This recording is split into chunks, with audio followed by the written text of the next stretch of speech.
On this episode, we get our injectors back.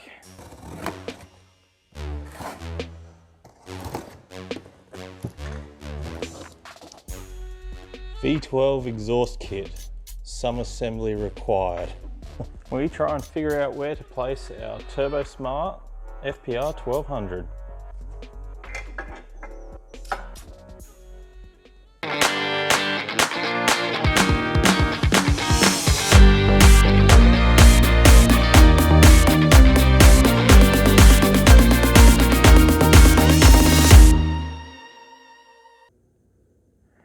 So next up, we have to get onto our exhaust manifolds because as you can see, we got nothing. And that's going to be a big job. Now there probably are hundreds of better ways to make your V12 exhaust, but this is what our time frame and budget allows us to do. We've chosen to go with 1.5 inch primaries into 2.5 inch piping after the collectors. Under the car merges 2 lots of 2.5 inch pipes to twin 3 inch exhausts, and has made it up to the factory Lexus catback system. The reason we have chosen 3 inch piping is for later when we add a pair of turbos, so we won't need to upgrade it a second time.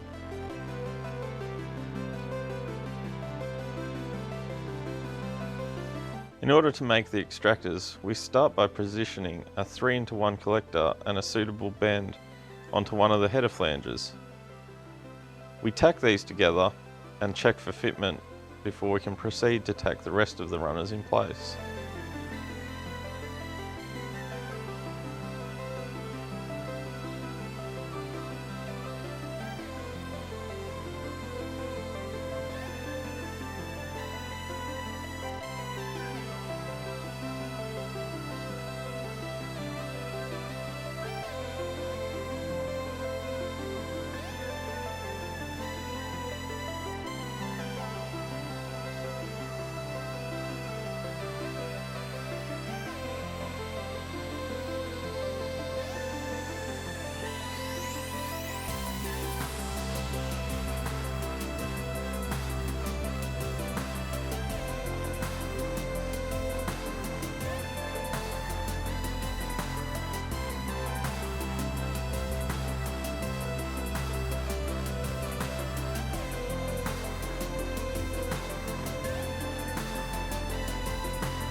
Once we have a complete header pipe with our 3-into-1 collector, we fit it up to make sure of clearance.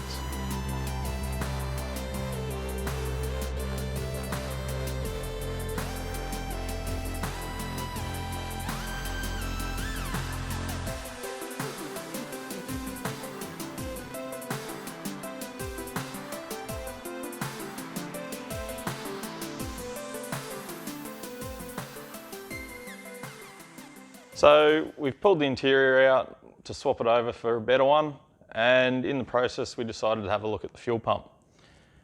Due to some previous modifications that were, let's just say, not too pretty, it's resulted in us needing to put a return system in the car with a conventional feed line to the engine bay, return line running back to the fuel tank, and a fuel pressure reg mounted somewhere.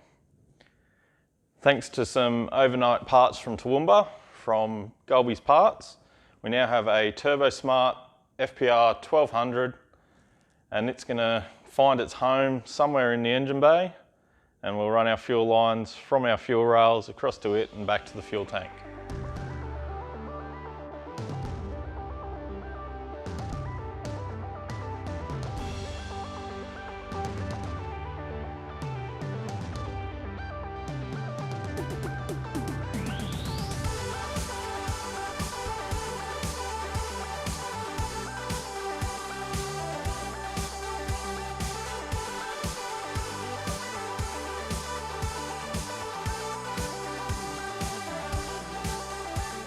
We have chosen to mount our fuel reg to the firewall with a couple of M6 nutserts.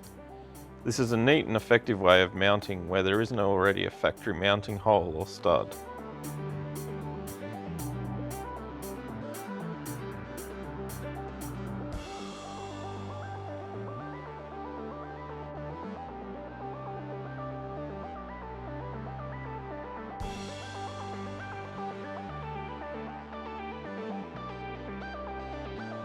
Conveniently for us, the Lexus had a spare hole in its fuel line hangers under the car that we could fit the 6AN Teflon braided hose into. We were missing a number of exhaust studs, so we ordered some and installed them. These studs happen to be an M8 by 1.25, which is the same as an RB26.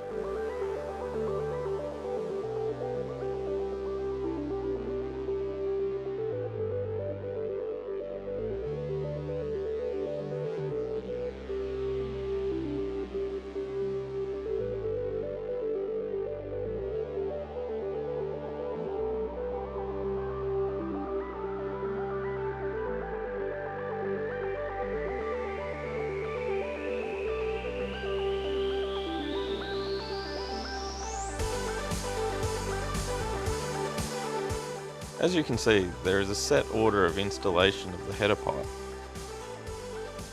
Exhaust gaskets are also fun to keep in their place. You may also notice that we've used some gasket glue on the header gaskets. This is some added insurance as we were unable to get the flanges milled after welding, and they will not be 100% flat.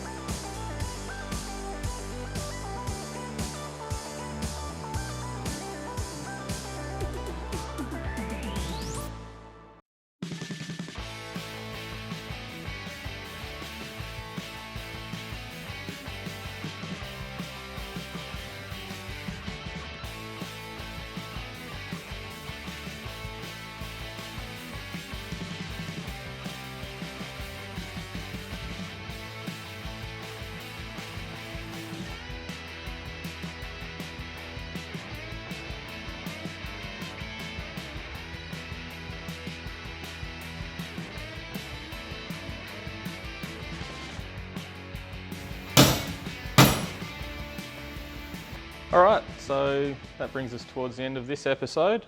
As you can see from the engine bay, a lot more has happened than just the exhausts. Tara's been busy painting away, getting our plenums painted up, getting our cam covers painted up. We didn't have enough time to get them powder coated, so we're just going to have to make do with what we've got. We've also got our radiator hoses made. We're fortunate enough that the lower radiator hose worked out. We could use a gs300 Supra hose in reverse, which was handy. We've also started making our throttle linkages. As you can tell, work in progress, not quite there yet. All of our coolant hoses at the back of the motor are all routed. Our crossover pipe balance pipe between the two plenums is done. And we've even got our power steering reservoir out of a late model Mitsubishi is all in the car ready to go. We've used a Sora radiator overflow bottle mounted nice and neatly down in the front bumper there. And everything is getting very close to being ready for a first start. So if you come back next episode, we'll hopefully see the car fire up for the first time or see me crying in a ball in the corner. Thanks guys.